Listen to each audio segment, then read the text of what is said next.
Chairman Bilawal Bhutto Zardari साहब के साथ डेढ़ या 2 साल पहले मुलाकात हुई थी, मुझे एग्जैक्ट टाइम याद नहीं है।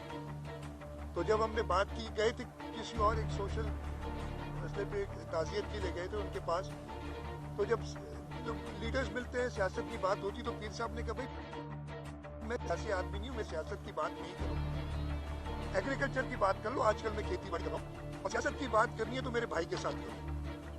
अब उस भाई ने और पूरी जीडी की जमात ने पीर साहब को झूठ बता के सामने खड़ा कर दिया और उन्हें खराब किया।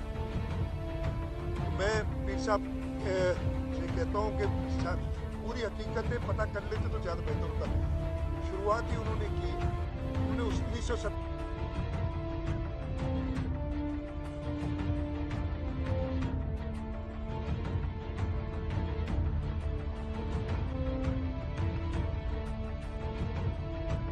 इलेक्शन लड़े थे। बात है कि पीर साहब सिटिंग इलेक्शन लड़े हो और बुरी तरीके से हारे थे 88 में, जो 88 की जिक्र कर रहे हैं। इस दफे मुझे बड़ी हैरत हुई कि पीर साहब ने कहा, मैं सबसे पहले तो पीर साहब मोहतरम उनसे कहूँगा अपने दोस्त बदल ले। मैंने कहा मेरे एक दोस्त ने मुझे 3 महीने पहले कहा कि आपके सामने 0 लिखा है, फिर ऐसे दोस्त रखते क्यों जो आपको ये बताए कि 0 रखा हुआ है आपके सामने, और फिर भी अभी दोस्त कह रहे हैं उनको। तो दोस्त बदल लें अपने। मेरे ख्याल है ये आपके मुखलिस दोस्त नहीं है, आप मुखलिस दोस्तों के साथ काम करें। और उन्होंने कहा कि जी कहा गया है कि पीपल्स पार्टी सारा स्वीप करेगी। पीपल्स पार्टी ने, जैसे मैंने कहा, 5 साल मेहनत की है, एक सीट का हिसाब देने के लिए तैयार है कि कैसे हमने जीती। हमारे खिलाफ पीपल्स पार्टी की जो क़यादत थी, उनकी जो जिस तरीके से उन्होंने इलेक्शन लड़ा, मेरे लिए बड़ा आसान था इलेक्शन।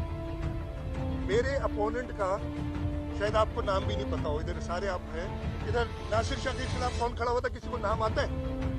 शर्जील मेमन के साथ कौन खड़ा हुआ था, किसी को नाम पता है? तो ये हालत थी कि उनको उम्मीदवार नहीं मिल रहे थे।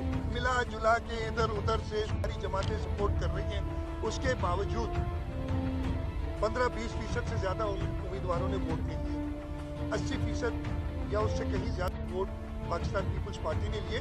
तो ये जमीनी हकायक थे जो पीर साहब को बताया नहीं गया था। मैं आपको एक और मजे की बात बताऊंगा। उन्होंने कहा था ना कि मेरे भाई से बात करो, तो उनके भाई मौसूफ ने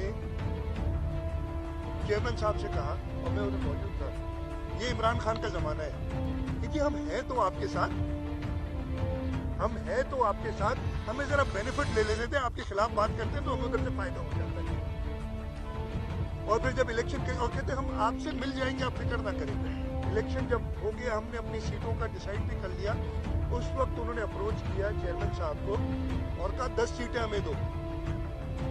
चेयरमैन साहब ने मुझसे कहा कि अभी, और पार्टी ने कहा कि अभी तो बहुत देर हो गई है, हम तो अपनी ऐलान कर चुके हैं, लेकिन वैसे भी आपकी सीटें बनती क्या है? पिछली दफे GDA ने 2018 में 3 सीटें ली थी कौमी असेंबली की, जिनमें से 2 उनको छोड़ के चले गए, एक ही रह गई थी खातून जो उनके साथ रही। उन्होंने जो प्रोविंशियल सीट ली थी, मुझे आती 5 ली थी टोटल, उनमें से 3 उनके साथ खड़े, 2 सांगड़ से और 1 खैरपुर से, और अभी भी 1 सांगड़ से सीट जीते, 1 खैरपुर से सीट जीते हुए, बाकी तो आपको छोड़ के चले गए। तो आपका ये हक नहीं बनता है 10 सीट मांगने का। अगर कोई ऐसी बात करेंगे तो हम चाहते हैं कि सबके साथ मिलके हम काम करें, लेकिन उनको ख्याल था, उनको आसरा दोस्तों का था शायद, जो दोस्त उनके ना हुए फिर 0 भी बता रहे हैं और दोस्तों की बात भी करते हैं। तो ये मैं क्लियर करना चाहता हूँ।